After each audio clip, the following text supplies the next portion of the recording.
우리 하나님 말씀 함께 읽겠습니다. 누가복음 6장 39절에서 49절까지 우리 함께 읽겠습니다. 또 비유로 말씀하시되 맹인이 맹인을 인도할 수 있느냐? 둘이 다 구덩이에 빠지지 아니하겠느냐? 제자가 그 선생보다 높지 못하나 무릇 온전하게 된 자는 그 선생과 같으리라. 어찌하여 형제의 눈 속에 있는 티를 보고 내 눈 속에 있는 들보는 깨달지 못하느냐? 너는 내 눈 속에 있는 들보를 보지 못하면서 어찌하여 형제에게 말하기를 형제여 나로 내 눈 속에 있는 티를 빼게 하라 할 수 있느냐? 외식하는 자여 먼저 내 눈 속에서 들보를 빼라. 그 후에야 내가 밝히 보고 형제의 눈 속에 있는 티를 빼리라. 못된 열매 맺는 좋은 나무가 없고 또 좋은 열매 맺는 못된 나무가 없느니라. 나무는 각각 그 열매로 아나니 가시나무에서 무화과를 또는 진레에서 포도를 따지 못하느니라. 선한 사람은 마음에 쌓은 선에서 선을 내고 악한 자는 그 쌓은 악에서 악을 내나니 이는 마음에 가득한 것을 입으로 말함이니라. 너희는 나를 불러 주여 주여 하면서도 어찌하여 내가 말하는 것을 행하지 아니하느냐? 내게 나와 내 말을 듣고 행하는 자마다 누구와 같은 것을 너희에게 보이리라. 집을 질 때 깊이 파고 주추를 반석 위에 놓은 사람과 같으니 큰 물이 나서 탕류가 그 집에 부딪히되 잘 지었기 때문에 능히 요동하지 못하게 하였거니와 듣고 행하지 아니한 자는 주추 없이 흙위에 집 지은 사람과 같으니 탕류가 부딪힘에 집이 곧 무너져 파괴됨이 심하니라 하시니라. 아멘. 이제 우리 같이 한번 기도할까요? 말씀을 통해서 은혜 받게 해달라고 말씀이 들려지게 해주시고 말씀이 우리 마음에 심겨짐으로 우리의 삶을 변화시키는 그런 놀라운 변화 역사가 오늘 말씀 가운데 나타날 수 있도록 말씀을 생각하시면서 우리 다 같이 주여 한번 부르고요 함께 기도하시겠습니다. 주여. 아버지 감사합니다. 이 시간 저희들 말씀 듣기를 원합니다. 말씀이 들려지기를 원합니다. 말씀이 심겨지기를 원합니다. 말씀을 통해서 주님을 만나기를 원합니다. 말씀 안에서 변화를 경험하기를 원합니다. 말씀을 통해서 새로워지기를 원합니다. 말씀을 통해서 나의 문제가 해결되기를 원합니다. 우리 가정의 문제가 해결되기를 원합니다. 말씀에 주옵소서. 저희들 정말 사모하는 마음을 말씀 듣기를 원합니다.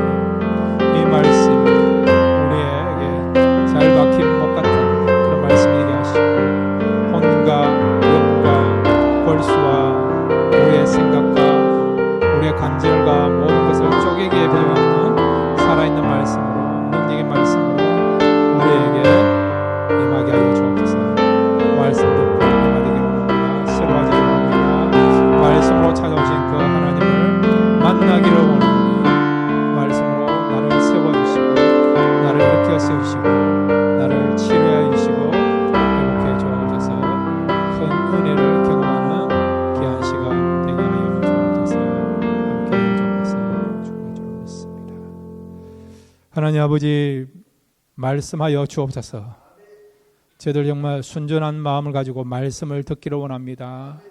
그렇게 했을 때 이 말씀이 나를 살리는 말씀, 나를 치료하시는 말씀, 나를 새롭게 하는 말씀으로 다가오게 하여 주옵소서.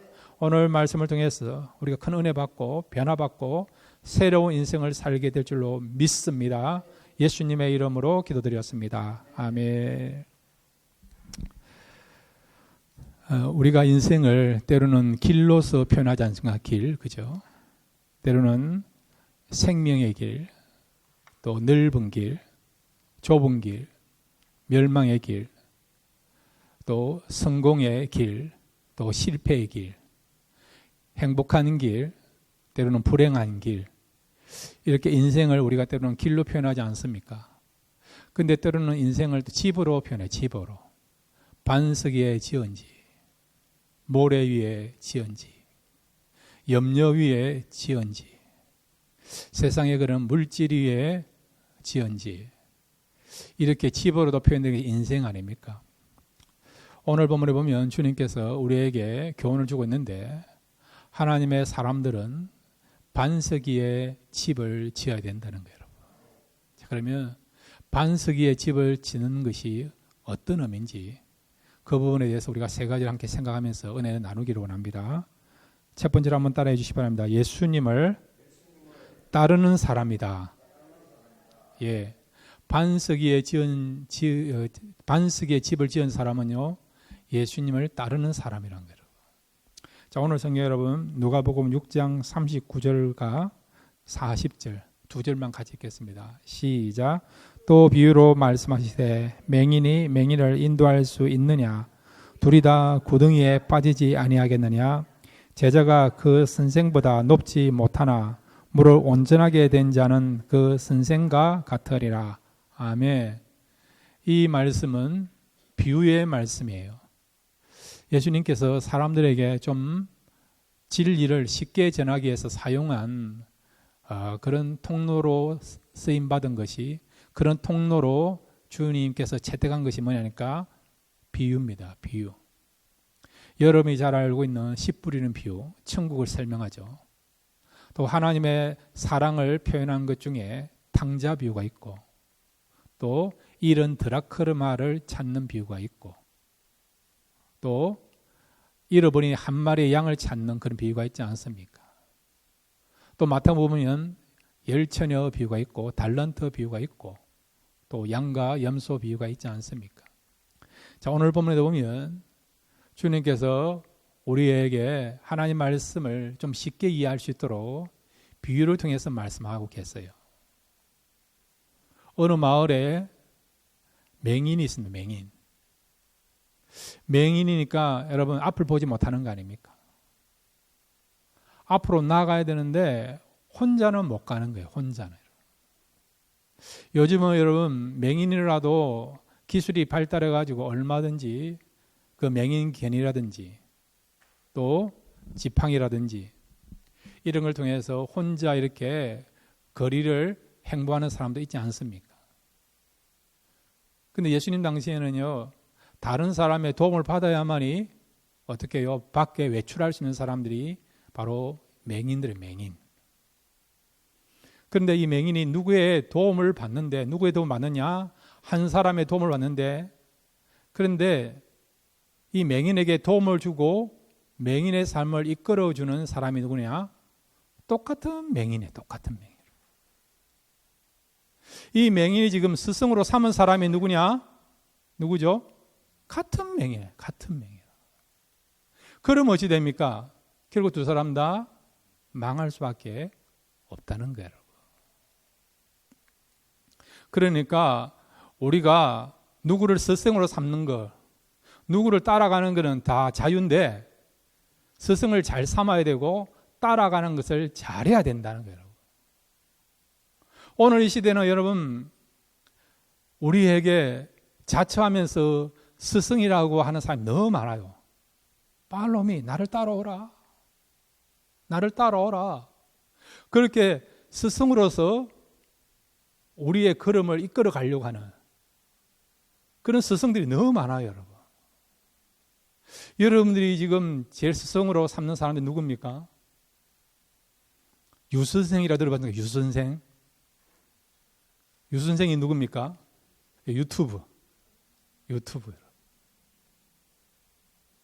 요즘은요, 음식을 잘 못 만드는 사람도 그 유튜브에 나오는 레시피들 하면 음식이 만들어집니까? 안 만들어집니까? 만들어지죠, 여러분. 비슷하게 맛도 내요, 여러분. 그렇지 않습니까? 이거 말고도 과학에 대해서, 의학에 대해서, 건강에 대해서, 법률에 대해서, 교육에 대해서 얼마나 스승을 자처하면서 우리에게 가르치려고 하고 우리를 따라오고 하는 사람들이 많이 있지 않습니까? 심지어는 신약을 전공하지 않은 사람에도 불구하고요, 성경에 대해서 아주 명석하게 성경을 꿰뚫으면서 성경을 강해하고 강의하는 사람도 있지 않습니까? 오늘 시대는 스승이 너무 많아요, 여러분. 그렇지만 아무나 스승으로 삼아서는 안 되고 아무나 따라가면 안 되는 겁니다. 오늘 본문에 나와 있는 것처럼 이 맹인이 맹인을 스승으로 삼으면 어찌 됩니까? 같이 멸망하는 거예요. 멸망하는 거예요. 오늘 이 시대는 우리가 분별에 대한 중요성을 가지고 있어요. 여러분. 어떤 사람은 물질을 선생으로 삼는 물질이면 최고다 그런 사람 있지 않습니까? 어떤 사람은 세상의 재미, 쾌락, 향락, 취미생활, 인기 이런 걸로 스승으로 삼는 사람이 있지 않습니까? 여러분, 우리가 진정으로 스승으로 삼아야 될 것은 예수님인 것을 믿으시기를 바랍니다. 오늘 본문에 보면 예수님께서 뭐라고 말씀하시느냐, 우리 다시 한번 40절을 같이 읽겠습니다. 40절 같이 읽겠습니다. 시작. 제자가 그 선생보다 높지 못하나 무릇 온전하게 된 자는 그 스승과 같으리라. 아멘. 여기 온전한 자는, 온전한 제자는 그 스승과 같으리라. 온전한 제자는요, 스승의 영향력을 잘 받아서, 지도를 잘 받아서 스승을 잘 따라가려고 노력함을 통해서 스승과 같아진다는 거예요. 우리의 스승이 누굽니까? 예수님 아닙니까? 그러니까 우리가 예수를 믿는 순간부터 우리는 예수님의 제자예요. 예수님의 제자인 것은 예수님을 닮아가야 됩니다. 예수님을 따라가야 되는 거예요, 여러분. 그 성경은 우리에게 그리스도의 장성한 분량까지 우리가 이르라고 말씀하고 있지 않습니까? 주님을 본받으라고 말씀하고 있지 않습니까? 그래서 사도 바울도 성도들을 향하여 내가 주님을 본받은 것처럼 너희들도 나를 본받으라 하지 않습니까? 자, 고린도전서 11장 1절 우리 같이 읽겠습니다. 고린도전서 11장 1절입니다. 시작. 내가 그리스도를 본받는 자가 된 것 같이 너희는 나를 본받는 자가 되라. 아멘. 여러분, 사도 바울이 얼마나 주님을 닮아가려고 노력했습니까? 사도 베드로도 얼마나 예수님을 닮아가려고 노력했습니까? 베드로 같은 경우는 사역할 때에 예수님께서 병자를 치유하시는 그것을 보고 그대로 행한 거 기억나지 않습니까? 성전의 미문에 앉아있는 안진병이를 향하여 뭐라고 선포합니까? 내 자리를 들고 일어나 걸어가라. 예수님이 38년 된 병자에게 고쳤던 그 방법대로 이 베드로도요, 성전 미문에 앉아있는 안진병이를 향하여 네 자리를 들고 일어나라 그렇게 한 거예요. 여러분. 그 다음에 죽었던 다비다를 고칠 때도 베드로는 어떻게 했습니까? 예수님이 하신 것처럼 다비다야 일어나라. 예수님이 누구를 살릴 때 그렇게 하셨습니까? 예, 야이로의 딸 12살 먹은 소녀를 살릴 때 달리다굼 소녀야 내가 너에게 명하노 일어나라. 예수님이 하신 것을 그대로 보고요, 베드로도 죽었던 제자 다비다를 살릴 때 예수님이 하신 방법대로 다비다야 일어나라 했더니 죽었던 다비다가 일어난 것을 우리가 알고 있지 않습니까?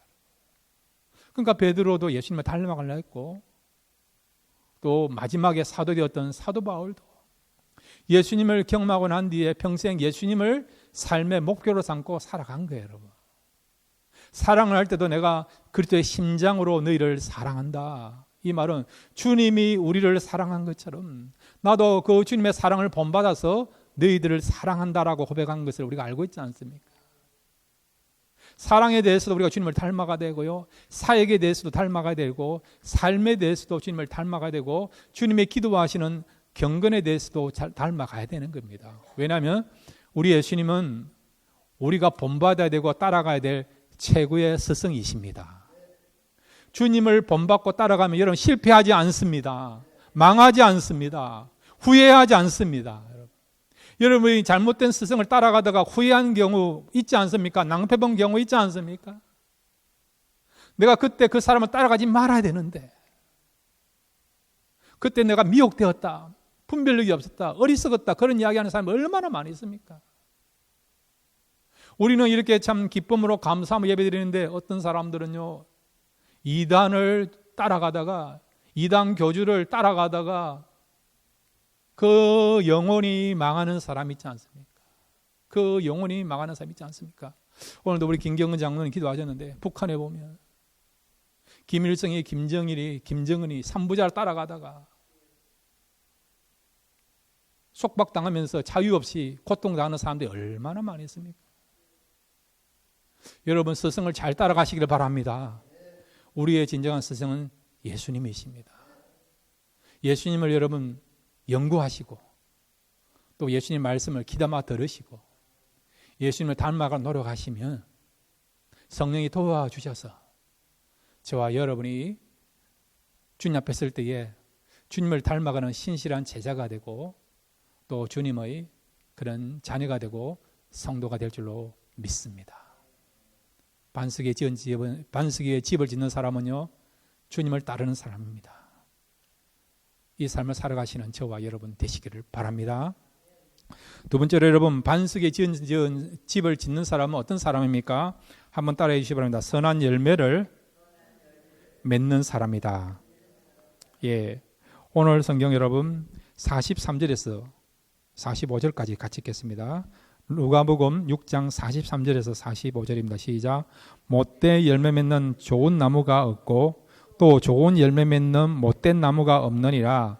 나무는 각각 그 열매로 아나니 가신 나무에서 무화과를 또는 진리에서 포도를 따지 못하느니라.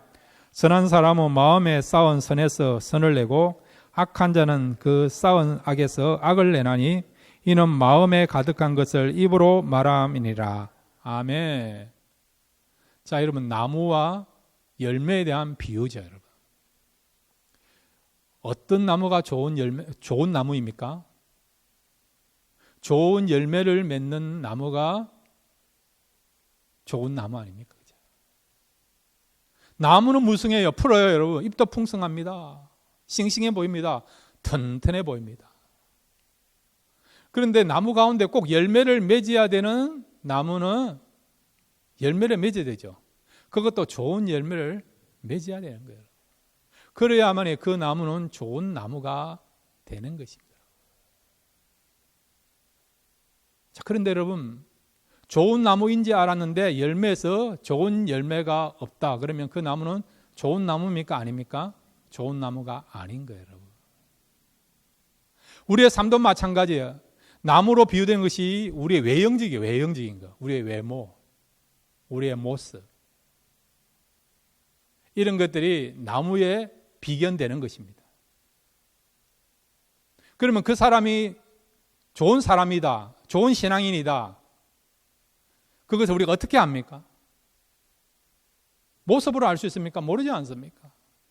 아무리 우리가 만나더라도 할렐루야 아멘 이렇게 한다 하더라도,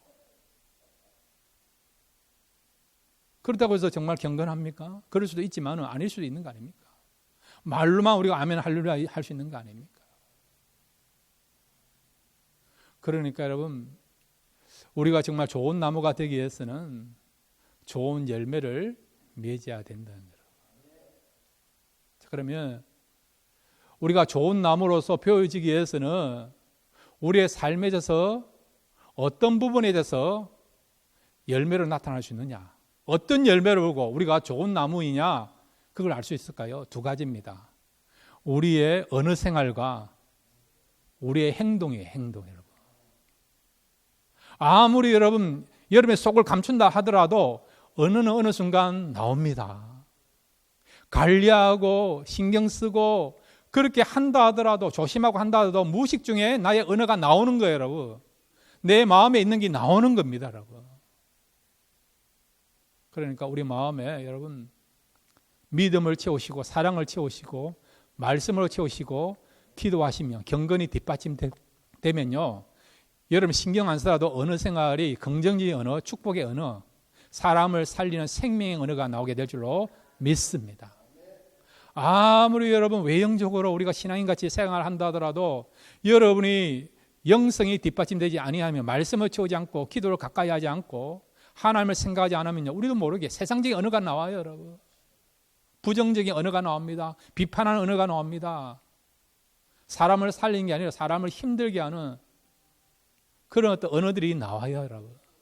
그러니까 사랑하는 성도 여러분, 날마다 우리 속에서 선한 열매가 나타나서, 즉 우리가 선한 나무가 되기 위해서는 날마다 영성으로, 말씀으로, 기도로 여러분 내면을 채우시기를 바랍니다. 행동도 마찬가지, 여러분. 우리가 행동을 통해서 그 사람을 알지 않습니까? 말을 가지고는 그 사람을 모르지 않습니까? 말은 여러분 얼마든지 할 수 있는 거 아닙니까? 그래서 뭐라고 이야기합니까? 마리사. 그죠? 얼마든지 말은 좋은 말 할 수 있는 거 아닙니까? 긍정의 말을 할 수 있는 거 아닙니까? 그렇지만은 그 말이 힘이 있기 위해서는 행동이 뒷받침돼야 되는 거 아닙니까? 여러분? 우리 예수는 말씀과 행함이 일치되는 분은 아닙니까? 여러분? 성령 받은 예수님의 그 제자들도 성령 받고 난 뒤로부터는 말하는 것과 행하는 것이 일치되는 삶을 살았던 사람들이 초대교회의 그런 사도들이고 예수님의 제자인 것을 알고 있지 않습니까? 그러니까 우리 모두도요, 성령으로 충만하고 성령의 지배를 받으면 말과 행동이 일치되는 그런 삶을 살아가게 될 줄로 믿습니다. 하나님 나라는 말에 있지 않고 능력에 있습니다. 이 말은 말에 대하여 우리가 뒷받침되는 행동이 따라야 된다는 거예요. 그렇게 하기 위해서 우리의 육신의 생각, 우리의 고집, 우리의 의가 우리를 지배하는 것이 아니라, 우리의 내면을 채우는 것이 아니라 성령이 우리를 지배하시고 성령이 우리 마음에 진정한 인도자가 되어서 성령이 이끄는 대로 살아가시면 여러분이 행하는 모든 행동은 주님을 닮아가는 삶이요, 또 아름다운 열매를 맺어가는 그런 복된 삶이 될 줄로 믿습니다.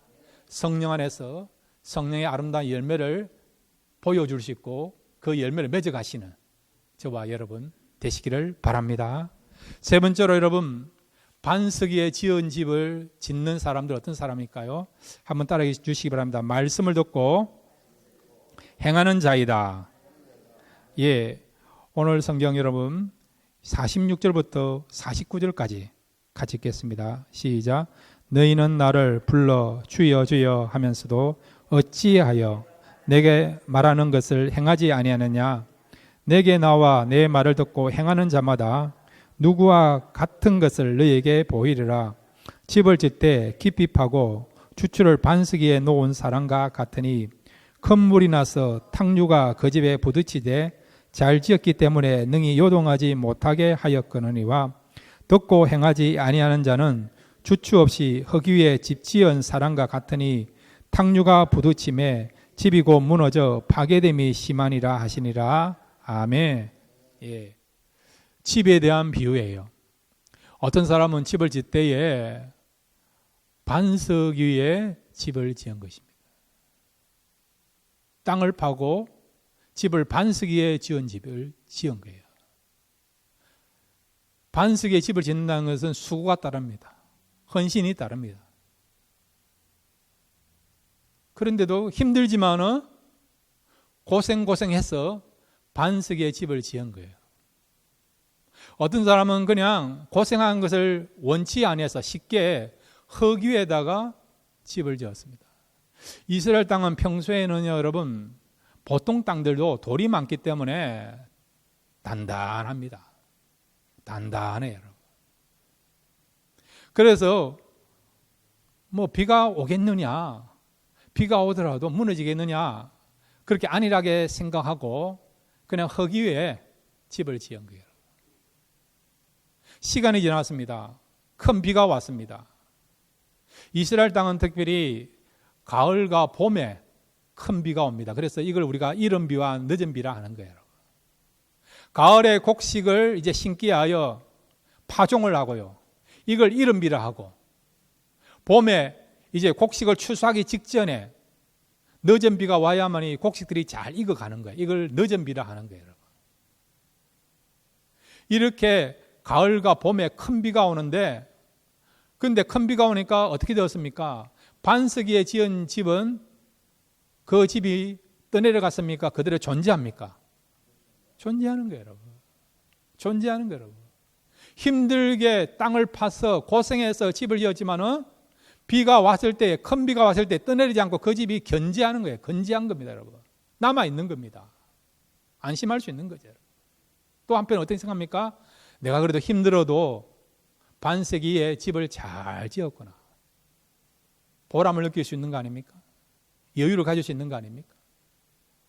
그런데 어떤 사람은요, 반석 위에 집을 짓는 것이 고생해야 되고 수고가 따르니까 쉽게 생각해가지고요, 어떻게 해요? 흙 위에 집을 지은 거죠. 근데 어떤 일이 벌어졌습니까? 비가 오니까 그 집이 남아있습니까? 떠내려갑니까? 떠내려가거나 무너지는 거죠. 지난주에 여러분 일본의 그 산산이라고 하는 태풍이 와가지고 얼마나 지금 일본 열도가 피해를 당하고 있습니까? 집이 떠내려가고 여러분, 사람들이 죽고 여러분, 피제물들이 생기고 여러분. 그러니까 여러분 평소에 우리가 집을 잘 지어야 될 것을 말씀하고 있는 것이죠. 자, 그러면 어떤 사람이 반석의 집을 짓는 것입니까?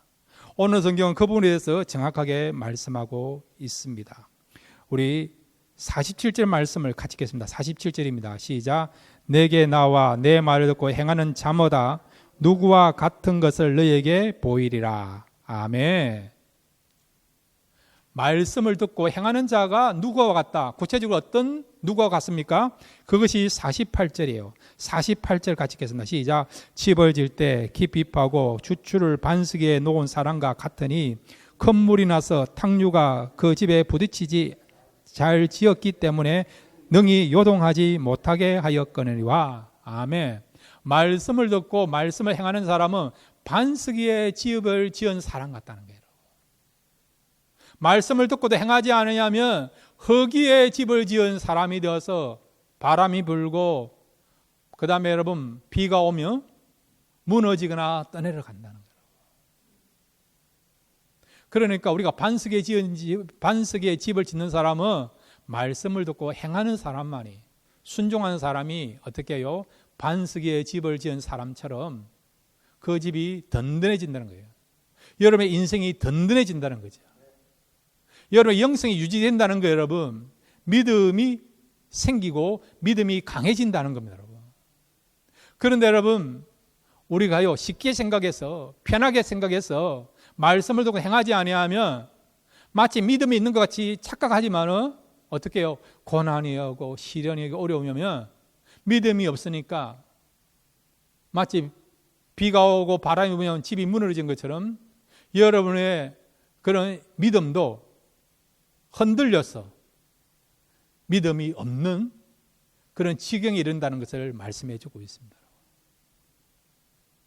우리는 한 번씩 착각을 해요.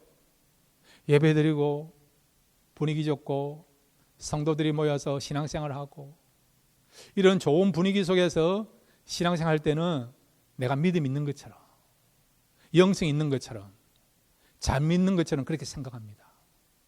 근데 실제적으로 고난이 오고요, 시련이 오고 어려움이 오고 또로 여러분이 상처를 받고 개인적으로나 가정적 어려움이 오면 어찌 되느냐? 어떻게 해요? 분명한 어떤 행하는 믿음이 없으면요, 그때 과연 믿음의 삶을 살아가거나 믿음의 고백을 하느냐? 그렇지 않다는 거예요. 신앙의 어떤 분위기 속에서는 믿음이 있는 것 같이 보이지만은 우리의 믿음이 정말 행하는 믿음이 아니면 어찌 되느냐? 진짜 믿음이 필요할 때 믿음이 안 나온다는 거예요, 여러분. 어떤 경우는 불신자같이 똑같이 된다는 거죠. 낙심하고 두려워하고 염려하고 사람을 미워하고 그런 모습이 나온다는 겁니다. 불평하고 여러분. 다른 사람들 책임 전가하고 그런 모습이 나온다는 것입니다, 여러분. 그러나 여러분, 평소에 우리가 날마다 우리 자신들의 믿음을 점검하면서 말씀을 듣고 그대로 행하는 삶을 살아면요, 시련이 오고 어려움이 온다 하더라도 오히려 그런 시련을 기대하는 겁니다. 이번에 나의 믿음이 어떻게 나타날 것인가? 이런 시련을 통해서, 이 고난을 통해서 하나님이 어떻게 축복할 것인가? 이번에는 하나님께서 어떤 은혜를 부어주실 것인가? 그것을 기대한다는 것입니다. 우리가 학교 다닐 때에 늘 우리가 치러야 되는 것이 뭡니까? 시험이죠. 시험 아닙니까? 어떤 친구는 시험이 너무 두려워가지고요, 시험 전날 학교가 불이 났으면 좋겠다, 누가 시험지를 훔쳐갔으면 좋겠다, 그렇게 이야기한 친구들이 있습니다. 저는 그렇지 않습니다. 그런 친구들이 있더라고요. 그날 시험을 안 쳤으면 좋겠다든지, 얼마나 시험이 두려운지. 그런데 어떤 친구들은요, 시험을 걱정을 안 해요. 왜? 평소에 열심히 하니까. 열심히 하니까. 그런 친구는 벼락치기도 안 하더라고요. 평소에 예습, 복습 잘 하더라고요. 오히려 시험을 기대하더라고요. 이번에는 성적이 얼마나 더 올라갈 것인가 기대하더라고요. 믿음 생활 똑같은 것입니다. 주님 오늘 말씀하지 않습니까? 말씀을 듣고 행하는 사람은 어떤 사람하고요? 반석에 집을 짓는 사람이에요. 바람이 불고 비가 오고 환란이 오고 고난이 오고 상처를 받고 어려움이 온다 하더라도 어떻게 해요? 그 집이 존재한다는 거예요. 여러분 영적인 집이 존재한다는 겁니다. 흔들리지 아니한다는 겁니다. 오히려 믿음이 더 강해진다는 거죠, 여러분. 그러나 여러분 평소에 우리가 말씀을 듣기는 듣지만은 그 말씀을 무시하고 말씀을 그냥 지식으로 받아들이고 행하지 아니하면요, 그 들었던 말씀이 나의 진정한 믿음이 되지 아니하면 어떤 일이 벌어지느냐, 진짜 어려움 왔을 때에 과연 내가 믿음이 있느냐, 신앙이 있을까, 하나님은 살아계시는가, 천국에 있는가, 그런 부분에서 의문이 생겨. 의문이 여러분, 과연 하나님은 나를 사랑할까, 의문을 갖는다는 거죠. 그렇지만 여러분 평소에 여러분 신앙의 분위기가 좋을 때에, 신앙생활을 여러분 잘하고 계실 때에, 예배드리고 기도하고 그렇게 하실 때에 그걸로 만족하지 마시고요, 우리가 말씀을 듣는 순간부터 그대로 행하시면, 행하는 만큼 순종하는 만큼 그것이 진정한 여러분의 믿음이 될 수가 있습니다. 어떤 분이 순종이라는 책을 썼어요. 미국 분이신데 그 내용에 보면 어떤 내용이 있느냐, 순종의 길은 넓고 순종하는 경쟁자는 적다 그래요. 반면에 순종하지 아니하는 불순종하는 길은 어떻게 해요? 좁고, 그 말은 뭐냐, 경쟁이 치열하다는 거예요. 치열하다는 거죠. 그리고 순종하지 않는 그 길은 뭐라고요? 경쟁자가 치열하다는 거예요. 여러분 무혈입성이라면 들어봤습니까? 전쟁할 때에 피를 흘리지 않고 성을 얻는 것은 무혈입성이라지 않습니까? 순종의 길이 그렇다는 거예요. 여러분 묻습니다. 전 세계에 많은 성도들이 있는데 순종하는 사람과 불순종하는 사람 가운데 누가 더 많습니까? 불순종하는 사람이 더 많은 거예요. 솔직히 말씀드리면. 불순종하니까 불순종하는 사람끼리 경쟁이 치열하다는 거예요. 그런데 순종하는 사람은 그 순종하는 길은 좁잖아요. 힘들지 않습니까? 그렇지만은 그 순종하는 사람은 적으니까 오히려 무혈일상하는 것처럼 더 축복의 길로, 은혜의 길로, 쓰임의 길로 나갈 수가 있다는 것입니다. 사랑하는 성도 여러분, 하나님은 우리에게 순종하라고 요구합니다. 말씀을 행하라고 말씀하고 있습니다. 말씀도 행한다는 거 쉽지 않아요, 여러분. 우리 자아를 꺾어야 됩니다. 내가 원하는 것은 내려놔야 됩니다. 쉽지 않아요, 여러분. 그럼에도 불구하고 순종하면 그 순종에 대한 분명한 결과와 대가가 있지 않습니까? 여러분 일하지 않습니까? 오너 되신 분들 여기 계시는데 사장님들이 수고하는 만큼 결과가 나오지 않습니까? 그렇지 않습니까? 그냥 매니저한테 다 맡겨놓고 그냥 사장이 관리를 하지 않고 가게를 돌보지 않으면 결과가 나오지 않습니까? 믿음 생활도 마찬가지예요, 여러분. 우리가 순종하는 만큼 결과와 열매가 나타난다는 거예요. 하나님은 모든 것을 보고 계시기에 순종하는 만큼 축복과 은혜 베풀어 주시고, 또 우리가 순종한 것보다 더 풍성하게 채우시고 공급하시는 분이 바로 우리가 믿고 있는 하나님이십니다. 여러분, 인생을 살다 보면 좋은 일도 있고 편한 일도 있고 어떤 경우는 참 잘 나가는 경우도 있어요, 여러분. 형통한 경우도 있습니다. 그런데 또 어떤 경우는 슬픈 일도 있고 힘든 일도 있고 내가 원하는 대로 일이 되지 않는 그런 경우도 있어요. 그런 시련이 오고 어려움이 올 때에 어떻게 그걸 극복합니까? 평소에 영적으로 우리가 강해져야 된다는 거예요. 영적으로 어떻게 강해집니까? 그것은 순종하는 것밖에 없습니다. 아브라함의 위대함은 하나님께 순종했다는 거예요. 점진적으로 순종했다는 거예요. 그 시작은 미약했지만은 그럼에도 불구하고 하나님을 믿고 하나님의 말씀을 신뢰하고 순종했더니 그를 하나님께서 믿음의 조상으로 또한 열국의 그런 조상으로 삼아 주신 것이죠. 그런 의미에서 우리와 아브라함 별 차이가 없어요. 시작은 똑같습니다, 여러분. 그러니까 우리도 얼마든지 하나님의 말씀을 듣고 순종하시면 아브라함처럼 우리가 축복의 통로가 되고 또한 믿음의 조상이 되는 그렇게 쓰임받는 저와 여러분이 될 줄로 믿습니다. 여러분, 우리의 남은 생에 하나님의 말씀을 듣고 행함으로 여러분의 그런 영적인 집이 어떻게 해요? 반석 위에 지은 집이 되어서 하나님 앞에 설 때에 너는 정말 반석 같은 집을 지었다. 그렇게 인정받고 평가받는 그런 복된 삶을 살아가시는 저와 여러분 되시기를 주님의 이름으로 축원드립니다.